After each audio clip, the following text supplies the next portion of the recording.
80,000 টাকা একটা balanced M5 build. M5 build তাও কি গ্রাফিক্স কার্ড সহ। অনেকেই কিন্তু আমাকে এই বাজেটের মধ্যে একটা বিল্ড করতে বলতেছিলেন, তো here I am, technique Bangladesh. আজকে আমরা এই বিল্ডটা করে দেখাবো, কি কি কম্পোনেন্ট ইউজ করছি, তার জাস্টিফিকেশন কি কি, বেঞ্চমার্কও থাকবে, সাথে আপনারা কি কি গ্রাফিক্স কার্ড ইউজ করছি সবই কিন্তু জানতে পারবেন। সাথে দেখছেন অনুরাগকে, সাথে দেখছেন আচ্ছা না, সাথে দেখছেন টেকনিক বাংলাদেশ। চলুন চলে যাক আজকে আমাদের 80K একটা M5 বিল্ডে।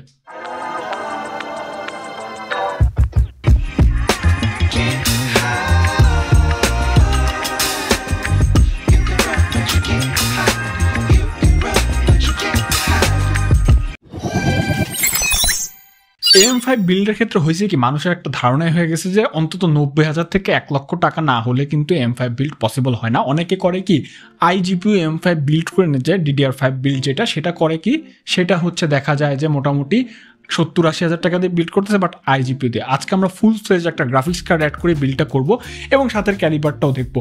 তো প্রথমে একটু আমরা আমাদের প্রসেসরটা নিয়ে কথাবার্তা বলি। প্রসেসর হিসেবে আমরা যেটা ইউজ করছি সেটা হচ্ছে রিসেন্ট AMD নিভৃতে লঞ্চ হওয়া Ryzen 5 8400F এই সিপিউটা। এই সিপিউটা কিন্তু বলতে গেলে 7500F এরই ছোট ভাই বলা যায়, এবং হচ্ছে এটা থেকে একটু ক্লক স্পিডটা কম, বাট ডিটেল বেঞ্চমার্ক আমার একটা করার ইচ্ছা আছে দুইটা প্রসেসরের মধ্যে, বিকজ প্রাইস গ্যাপ কিন্তু মোটামুটি ভালোই, 4,000 টাকার মতো একটা প্রাইস গ্যাপ আছে। ওই সেম 6 কোর 12 থ্রেড এবং 4.7 GHz ম্যাক্স বুস্ট স্পিড শোনো যায়, 7500F মানে 5 GHz প্লাস যায়। এটার কারণে হচ্ছে এটা ইউজ করা, বিকজ আমার 11,500 টাকা এটার প্রাইস। 11,500 টাকার মধ্যে M5 এর জন্য এর থেকে বেটার কোনো অপশন কিন্তু আমি দেখতে পারি নাই। এরপরে এটাকে কিন্তু আমার কমপ্লিমেন্ট করার জন্য যে মাদারবোর্ডটা লাগবে সেটা হচ্ছে MSI Pro B650MP। এই মাদারবোর্ডটা নেওয়ার দুইটা রিজন আছে। প্রথম রিজন হচ্ছে this is a very good motherboard, 4টা র্যাম স্লট পাবেন, 2টা SSD স্লট পাবেন, হোয়াট এভার ইউ নিড, এটা প্যাকড আপ করা আছে, USB-ও ভালো আছে। এবং সেকেন্ড যেটা most of the important reason সেটা হচ্ছে যে এটার দামটা কমছে। এটা আগে 15,000 টাকার উপরে ছিল, বাট আমরা কিছু ধ্যাতানি দিছিলাম এবং মার্কেটেও কিন্তু এটার ইয়েটা দেখার পর দেখা গেল যে 13,900 টাকার আশপাশে এখন আসছে, which is a great price for B650MP। Of course আবার মানে অ্যাডমিট করতেই হবে। এবং এই মাদারবোর্ড দিয়ে কিন্তু আপনারা এই লেভেলের প্রসেসর খুব ভালো মতো ইজিলি হ্যান্ডেল করতে পারেন, তো এটা নিয়ে কোনো চিন্তা করেন না।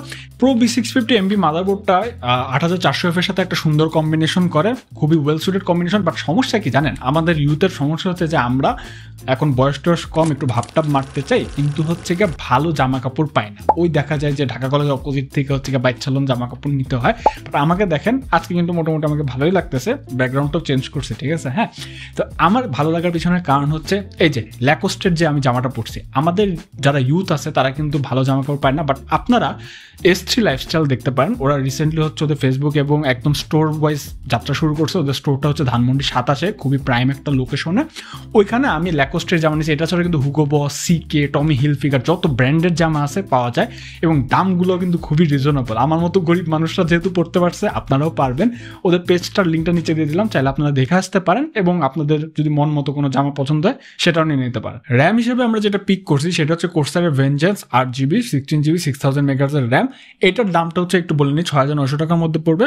Market one of the best RAM, but এটা কিন্তু CL36 এর র্যাম। এটার একটা CL28 র্যাম আছে, যেটার দাম হচ্ছে আপনার আরেকটু বেশি, 700-800 টাকার মতো হয়তো বা বেশি আছে। বাট এই র্যামটাও কিন্তু আপনারা CL30 পর্যন্ত আনতে পারবেন যদি একটু কাস্টমভাবে সেট করেন। হিটসিংটা বেশ নাইস আছে এবং 8GB ট্রেলটা খুবই নাইস লাগে। তো CL30 আর CL28 এর মধ্যে খুব একটা আমি ডিফারেন্স দেখি না, এবং অন্তত আপনারা ইউজ করতে গেলে তো কোনো ডিফারেন্স পাবেনই না। তো সেক্ষেত্রে যদি কিছু টাকা আমি এখানে বাঁচাতে পারি, ওয়াই নট, আমি 6,900 টাকাতে এটাই নিব। এটা আমার বেশ ভালো লাগছে এবং আগেও ইউজ করছি। এই মাদারবোর্ডের সাথে খুব ভালো মতো কম্পেটেবল, এবং হচ্ছে AMD যে এক্সপো আছে সেটাও সাপোর্ট আছে, কোনো সমস্যা নেই। আপনারা চাইলে G-Skill ইউজ করতে পারেন। তারপর আমাদের যেটা নিয়ে কথাবার্তা বলা দরকার সেটা হচ্ছে আমাদের এই বিল্ডে আমরা SSD হিসাবে কোনটা ইউজ করছি। যেহেতু Gen 4 build, processor Gen 4, motherboard Gen 4, আমরা একটা Gen 4 SSD ইউজ করছি। সেটা হচ্ছে আমাদের XOC G400 512GB একটা SSD। এই SSD নেওয়ার রিজন হচ্ছে it's one of the best SSD, TBW বেশ হাই, আমার খুব পছন্দের SSD। রিড স্পিড ওইখানে ওরা ক্লেম করে রাখছে 5200 MBps, যেটা কিন্তু আমরা ফার্দার বেঞ্চমার্ক অফকোর্স দেখবো। এবং এটা হচ্ছে আপনার XOC আমি যতগুলো SSD রিভিউ করছি বা হচ্ছে যতজন ইউজারের কাছ থেকে আমি ফিডব্যাক নিয়েছি, দে আর অল হ্যাপি, কোনো সমস্যা নেই। তো এটার দামটা হচ্ছে 4,700 টাকার আশপাশে পড়বে, যেটা কিন্তু বেশ অ্যাফোর্ডেবল রেঞ্জের মধ্যেই পড়ে এখন বলতেই হবে। এরপর আমরা আমাদের এলিফেন্ট ইন দ্য রুম অর্থাৎ গ্রাফিক্স কার্ড নিয়ে একটু কথাবার্তা বলবো। গ্রাফিক্স কার্ড হিসেবে আমরা যেটা পিক করছি সেটা হচ্ছে আমাদের RTX 3060 12GB এডিশনটা। অনেকে বলেন ভাই আপনি এতদিন 4060 পক্ষে অ্যাডভোকেসি করে এখন কেন RTX 3060 ইউজ করছেন, আপনার উপর আমরা মামলা করে দিব। ইয়েস, মামলা করতেই পারেন, আপনার 100% হক আছে। বাট ব্যাপারটা হচ্ছে কি, আমার এখানে দামটা কিন্তু দেখতে হবে। এই বিলটা আমি 80,000 টাকার নিচে কমপ্লিট করতেছি, এটা একটা রিজন। এখানে আমার 34,200 টাকার RTX 3060 কার্ডটা আসে। বাইরে এটা কিন্তু আনঅফিসিয়াল কার্ড, একটু বলে রাখলাম, বাট আপনারা সেম একদম অ্যামাউন্টের যে ওয়ারেন্টি প্রিভিলেজ বা যা যা আছে সেটাই পাবেন, কোনো ইস্যু নেই, একদম সেম কার্ডই। তো এখানে আমি একটু বলে রাখি, এখানে আমার 34,200 টাকা প্রাইস পয়েন্টের কারণে কিন্তু 4060-র সাথে কিন্তু প্রায় এটা 6-7 হাজার টাকার একটা গ্যাপ হচ্ছে, যে কিন্তু ভালো গ্যাপ। এবং আরেকটা আমি জিনিস দেখলাম, এখন ইউথের একটা ট্রেন্ড হয়েছে, যারা একটু গিকি ইউথ আছে তারা করে কি, জেনারেটিভ এআই নিয়ে খুব কাজ করে, AIML নিয়ে লাফালাফি করে, তাদের কুডা কোর অনেক দরকার হয় এবং VRAM বেশি থাকলে ভালো। এই কয়েকটা জিনিস, এই দুইটা সেগমেন্ট আমি চিন্তা করলাম, দাম আর এই দ্বিতীয় সেগমেন্ট আমি যেটা বললাম, এটা চিন্তা করে আমার মনে হলো যে 3060-র এখন অনেক ভালো মতোই খাওয়া আছে এবং এটা দিয়ে আপনারা যে কোনো গেম কিন্তু DLSS এর মজা নিতে পারবেন, নো ক্যাপ। তার সাথে সাথে আপনারা যেটা করতে পারবেন সেটা হচ্ছে, আপনারা ব্লেন্ডারে কাজ করতে গেলেও কিন্তু যদি এক্সট্রা VRAM-এর দরকার সেটাও পাবেন। 4K-তে হিউজ টাইমলাইনে কাজ করতে গেলে হয়তো বা ইয়েস 4060 মতো এত হিউজ অ্যাক্সেলারেশন বুস্ট থাকবে না, বাট এটা কিন্তু আপনাকে খুব ভালো মতো একটা সাপোর্ট দিয়ে যাবে এবং এখনও এই কার্ডটা অনেকটাই ফ্যান ফেভারিট আছে। অনেকে বলবেন যে ভাইয়া আপনি কি করতেছেন জানেন, আপনি হচ্ছে এই কার্ডটার তাবেদারি করতেছেন, এটা চালানোর চেষ্টা করতেন, সেটা কিছু না, আমি যা বলতেছি লজিক্যালি কিন্তু বলতেছে। বাট আপনারা 4060 নিতে চাইলে why not, you are very much welcome. But আমার বাজেটে এটাই আসে। হ্যাঁ, 750 B580 এগুলো আমি নিলাম না। B580 নিলে আপনার জেনারেটিভ এআই কেমন সাপোর্ট পাবেন, কুডা কোড তো নাই, লটস অফ কুডা কোড নাই, তো সেই ক্ষেত্রে কিন্তু বলা যাচ্ছে না। 3D ওয়ার্কলোডে ওই কার্ডটা ডাব্বা এখনও, ভিরে লুমিয়ন তো আমি বাদই দিলাম। তো ওভারঅল ওয়েব চিন্তা করলাম, যেমনটা আমি বলছিলাম আমার আগের বিল্ডে, যে কোনো দিক যদি যেতে চান this is the card for you too. আচ্ছা যাই হোক, এরপর আমাদের যেটা নিয়ে কথাবার্তা বলা দরকার, এই বিল্ডে একটা আমরা পাওয়ার সাপ্লাই দিয়েছি, সেটা কি পাওয়ার সাপ্লাই হিসেবে আমরা যেটা নিছি, এটা অনেকে কুখ্যাত মনে করে, সেটা হচ্ছে গেমডিয়াসের হেলিওস M1 550B। আপনারা ডিপকুল নিতে পারেন, আপনারা অন্যান্য সব কিছু নিতে পারেন। এটার কিন্তু নাকি হচ্ছে 1-2টা ইস্যু আসছিল, বাট আমার সাথে গেমডিয়াসের যারা আছে তারা হয়তো বা ডিস্ট্রিবিউশন হাব নিয়ে আসে, তাদের সাথে আমার সম্পর্ক ভালো। যদি কেউ গেমডিয়াস নিয়ে প্যারা পড়েন আমাকে জানাবেন, আমি বলে দিব, ইনস্ট্যান্ট আপনারা সাপোর্টটা পেয়ে যাবেন। এবং একজনের সাথে এরকমই হয়েছিল। বাট ওভারঅল আমি আমার অনেক বিল্ডে এই কার্ডটা PSUটা ইউজ করছি, কোনো রকম সমস্যা নেই। এখানে আপনার সমস্ত রেলে পাওয়ার আউটপুট দেওয়া আছে, এফিসিয়েন্সিও দেওয়া আছে। কি সমাচার, 1-2টাতে তো ঝামেলা হইতেই পারে। এটার দামটা হচ্ছে আপনার 4,700 টাকার মতো পড়বে। এখানে আমি একটু হালকা দাম কম দেখে এটা নিলাম, কোনো সমস্যা নাই। এখন আমাদের যেটা দেখতে হবে, এই বিলটা আমরা কেসিং হিসেবে কি ইউজ করি সেটা একটু চলুন দেখি। কেসিং হিসেবে আমরা যেটা নিছি, কেসিং আপনাদের আগে বলে রাখি পার্সোনাল প্রিফারেন্স, এখানে নিয়ে কেউ আমাকে হচ্ছে সু করতে আসেন না। বাট এটা হচ্ছে গেমডিয়াসের তালো C3 মেশ, এটা one of the finest casing. আমি এটা নিয়ে হয়তো বা এটা আমার 5 নাম্বার বিল্ড আমার যতটুকু মনে পড়ে। এবং এই কেসিংটা রোবাস্ট একটা কেসিং, 3টা ফ্যান শো আসে, ARGB সিঙ্ক আছে, সবই আছে, আপনার যা যা দরকার সব পাবেন। মাত্র 4,000 টাকা প্রাইস নেবে। সামনের গ্লাসটাও কিন্তু বেশ স্টাইলিশ, ভালোই লাগে, ঠিক আছে। হ্যাঁ, Gamdias knows how to make things, মানে অ্যাস্থেটিক থিংস তারা বানাইতে পারে। এবং আপনার এখানে ATX এর মাদারবোর্ডের একটা সাপোর্ট পেয়ে যাবেন, সমস্যা নেই। এটাতে আপনার 240mm 360mm হয়তো বা না 240mm পর্যন্ত লাগাইতে পারবেন। এবং বাজেট ওয়াইজ আমার মনে হয়েছে এই কেসিংটা আমাদের সাথে যায়, অ্যাস্থেটিক ওয়াইজ বলেন বা যেদিক দিয়ে হয়। তারপরও এটা আপনাদের পার্সোনাল প্রিফারেন্স। PSU শার্পটা নিচে আছে, টেম্পার্ড গ্লাসটা কিন্তু বেশ ভালো কোয়ালিটির, 4mm এর মতো দিচ্ছে আপনাকে। এবং হচ্ছে আপনার GPU হাউসিং এর যে স্লটগুলো আছে সেগুলো বেশ ভালো। ওভারঅল আমার এটা নিয়ে আর বেশি কিছু বলার নাই, এটা আপনারা আমি অনেক বলছি, এটা নিতে পারেন। তো এটা হচ্ছে আমাদের কেসিং, 4,000 টাকা পড়বে, আমি আগেও বলে দিচ্ছি। তো এই ছিল মোটামুটি আমাদের বিল। এই বিলটা আমাদের পুরো কস্টিং পড়তেছে 79,900 টাকা, যেটা আপনারা টেকল্যান্ডের সব ব্রাঞ্চেই পেয়ে যাবেন। এবং এই বিলটা জাস্টিফিকেশন আমরা পরে যাবো, আগে একটু বেঞ্চমার্কগুলো দেখি যে কী অবস্থা। বেঞ্চমার্কের ক্ষেত্রে আমরা আমাদের লিগাসি অনুযায়ী হচ্ছে গিগবেঞ্চ দিয়ে শুরু করি। গিগবেঞ্চ 6-এ যখন এই প্রসেসরটা ক্যালিবার মাপলাম, দেখলাম যে সিঙ্গেল করে 2560 এবং মাল্টি করে 10,022-এর মতো স্কোর পুশ করতেছে। এখানে কিন্তু মাল্টি করে 7,500 থেকে কিছু স্কোর কম আছে, বাট ইটস ফাইন। তারপর আমরা যখন হচ্ছে ওপেন সিএল জিপিউটা ক্যালিবার মাপলাম, দেখলাম যে 93,725-এর মতো স্কোর পুশ করতেছে। এখানে ইটস ফাইন, কোনো সমস্যা নেই। SSD রিড রাইট স্পিডটা তো একটু মাপা দরকার, যেটা আমরা ইউজ করছি। এই SSDটা দেখলাম যে সিকোয়েন্সিয়াল রিডে 5,012 MBPS এবং সিকোয়েন্সিয়াল রাইটে 2672 MBPS এর মতো স্পিড দিচ্ছে, অর্থাৎ কিছুটা 200 MBPS এর মতো কম আছে, বাট ইটস ফাইন। 5,000 MBPS এর মার্ক তো হিট করতেছে, বাকিটা এটা TBW এর উপর।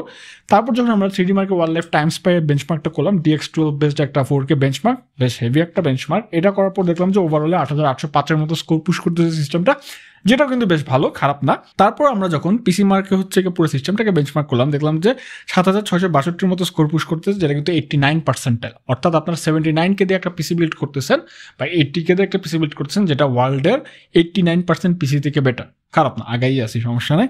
সবার লাস্টে যখন আমরা হচ্ছে এটার VRM টেম্পারেচারটা মাপলাম, অর্থাৎ এই মাদারবোর্ডটা কতটুকু ভালো মতো হচ্ছে প্রসেসরটাকে হ্যান্ডেল করতেছে, দেখলাম যে 53 ডিগ্রি সেলসিয়াসে ঠাই বসে আছে, খুবই ভালো, কোনো সমস্যা নেই। এই প্রসেসর, এই মাদারবোর্ডের কমপ্লেক্স রিয়েলি গুড। এরপর একটু আমরা গেমিংয়ের দিকে যাই। গেমিংয়ের ক্ষেত্রে প্রথমে আমরা যেটা করছি সাইবারপাঙ্ক 2077, এটা হচ্ছে আমরা একদম আলট্রা প্রিসেটে কোনো রকমের ডিএলএসএস বা এফএসআর ছাড়া হচ্ছে আমরা বেঞ্চমার্কগুলো কমপ্লিট করছি এবং রে ট্রেসিং আমরা অমিট করে গেছি। আলট্রা প্রিসেটে দেখলাম যে সাইবারপাঙ্কে অ্যাভারেজে 70 FPS এবং 1% হতে 55 FPS এর মতো মেনটেন করতেছে, উইচ ইজ ভেরি নাইস। তারপর যখন আমরা একটু আমাদের হালের গেম স্পাইডারম্যান 2 এটা একটু ভেরি হাই প্রিসেটে বেঞ্চমার্ক করলাম, দেখলাম যে অ্যাভারেজে 48 FPS এবং 1% হতে 23 FPS এর মতো মেনটেন করতেছে, এটাও বেশ ভালো। তারপর যখন আমরা ফার ক্রাই 6 এই গেমটাতে গেলাম, দেখলাম যে এখানেও কিন্তু আলট্রা প্রিসেটে অ্যাভারেজে 96 FPS এবং রেসপেক্টেবল 1% হতে 70 FPS এর মতো মেনটেন করতেছে। আর সবার লাস্টে আমরা ফোরজা হরাইজন 5 গেমটা একটু খেলি। আলট্রা প্রিসেটে খেলার সময় দেখলাম যে এটা অ্যাভারেজে 99 FPS এবং 1% হতে 72 FPS এর মতো মেনটেন করতেছে। তো ওভারঅলে বলা যায় যে গেমিংও কিন্তু এই পিসিটা বেশ ভালোই করতেছে। তো এখন সবার শেষে কথা থাকে যে আমি যে 80,000 টাকার মতো খরচ করব এই বিল্ডের দুর্বলতা কী? আমার চোখ মতে এই বিল্ডে তেমন কোনো দুর্বলতা নাই। আপনি যদি পাওয়ার সাপ্লাই অন্যটা নিতে চান নিতে পারেন, সেটাও কিন্তু 100 টাকা হয়তো বেশি পড়বে বা ক্ষেত্রে বিশেষে কমও পড়তে পারে। কেসিংটা আপনার পার্সোনাল প্রেফারেন্স। আমরা যে মাদারবোর্ডটা দিচ্ছি সলিড একটা মাদারবোর্ড। হ্যাঁ, দুর্বলতার ক্ষেত্রে যদি আপনার মনে হয় যে না আমার মনটা খুঁতখুত করতেছে, আমি 28 টাইমিংয়ের র্যামিং নিব, 28 টাইমিংয়ের র্যাম নিতে পারেন, 700-800 টাকার মতো কস্টিং হয়তো বা বাড়বে। আর আরেকটা দুর্বলতা হ্যাঁ বলা যায়, এইসব বিল্ডে AK400-এর মতো একটা কুলার লাগায় নেওয়া ভালো, বাট আমি বাজেটের খাতিরে লাগালাম না, তো এটা থাকলো। আর বাদ বাকি তেমন কোনো দুর্বলতা নেই, জাস্টিফিকেশন অনেক আছে। আপনারা 3060 দিয়ে যে কোনো ধরনের কাজ করতে পারবেন, যেটা আমি আমার 65 বিল্ডটাতেও বলছিলাম। এটা দিয়ে আপনার 3D ওয়ার্কলোড, গেমিং তো অফকোর্স হবে, ভিডিও এডিটিং, ব্লেন্ডারের কাজ, আর্কিটেকচারাল ওয়ার্কলোড যা আছে, হয়তো বা আর্কিটেকচারাল ওয়ার্কলোড খুব ভালো মতো করতে পারবেন তা না, করতে পারবেন। এনভিডিআর জিপি ইজ আ মাস্ট। এবং অফকোর্স যারা এআই এর কাজে যাবেন, জেনারেটিভ এআই বা এমএল ট্রেনিং বা হচ্ছে কি কোনো মডেলকে ফাইন টিউন করবেন, তারাও কিন্তু এনভিডিআর গ্রাফিক্স কার্ডটা এবং বেশি ভিরামের কারণে কিছু অ্যাডভান্টেজ অফকোর্স পাবেন। বাট তারপরে you are very much welcome if you want to go to B580, যেতেই পারেন, সমস্যা নেই। বা আপনি যদি হচ্ছে 4060-তে যেতে পারেন তাও যেতে পারেন, বা স্টেপ ডাউন করে 750-তে যেতে পারেন। But Nvidia's advantage is always there. আপনারা হার্ডওয়্যার লেভেলে হচ্ছে, তারপর আরটি কোর লেভেলের যে অ্যাডভান্টেজ পাবেন, আবার এনভিডিআর স্টুডিওতেও যারা কন্টেন্ট ক্রিয়েশনে আছে এগুলোর অ্যাডভান্টেজ অনেক বেশি, ঠিক আছে? হ্যাঁ, তো এখানে এটাই ছিল আমাদের ভিডিও। আমাদের কিন্তু একটা মিম ফেস্টিভ্যাল চলতেছে, যারা হচ্ছে জানেন না টেকোলিকে জয়েন হয়ে যান, সেখানে কিন্তু আপনার একটা দাহুয়ার মনিটর পেয়ে যাবেন এবং আমাদের গ্রুপটাতে জয়েন হয়ে যেতে পারেন, ওটা মিম ফেস্টিভ্যালের জন্যই লাগবে। আর ভিডিওটা ভালো লাগলে লাইক দিবেন and subscribe to the channel as a must. তো দেখা হবে অন্য কোনো ভিডিওতে, ততদিন good bye and definitely I'll catch on the next one.